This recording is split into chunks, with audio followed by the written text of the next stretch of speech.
Ready? সাল্লু আলাল হাবিব সাল্লাল্লাহু তাআলা আলা মুহাম্মদ সাল্লাল্লাহু আলাইহি ওয়াসাল্লাম। আলহামদুলিল্লাহি রাব্বিল আলামিন।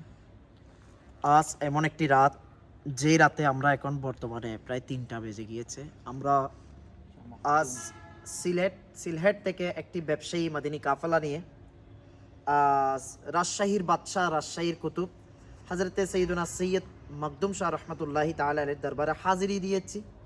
এবং আলহামদুলিল্লাহ রাতে আমরা আমার নবীর শান ও আসমত নিয়ে নাচ শুনতে শুনতে আমরা এখন রওনা দিয়েছি। আমাদের গন্তব্যস্থানে সেহেরি হবে।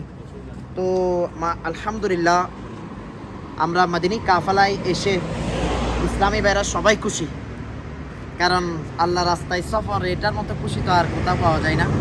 তো এখানে এসে আমরা কিভাবে একটা দ্বীনের দরদ, দ্বীনের খিদমত কিভাবে করব, কারণ আপনি যখন মাদিনী কাফেলা যাবেন, আপনি আপনার ব্যবসা স্থানে আছেন, প্রত্যেক কর্মে আছেন, মাশাআল্লাহ মারহাবা, কিন্তু আপনি যখন ঘর থেকে দ্বীনের রাস্তায় বের হবেন, তখন আপনার দিলের মধ্যে একটা আফসোস কাজ করবে যে আরে ইয়ার, আজকে মুসলমানদের কোন দশা, আমার নবীর উম্মতদের কি অবস্থা আছে, আমার নবীর দুঃখী উম্মতটা কেমন আছে। এটা মাদিনী কাফেলা আসলে বুঝতে পারবেন, ফিল হবে যে আমাকে কিছু করতে হবে দুনিয়ার মধ্যে।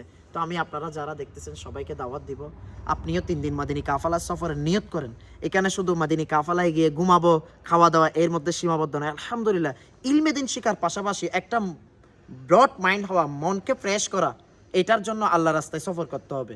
তো আমি আপনাদেরকে নিয়ত করাবো, আসুন আমরা আল্লাহ রাস্তায় সফর করি 3 দিনের মাদিনী কাফেলায়। আল্লাহ পাক চাইতে ইনশাআল্লাহ অনেক ইলমে দিনও হাসিল করতে পারবো, নিজের জিন্দগিকে কিভাবে সাজাবো এটাও শিখতে পারবো। সাল্লু আলাল হাবিব সাল্লাল্লাহু আলাইহি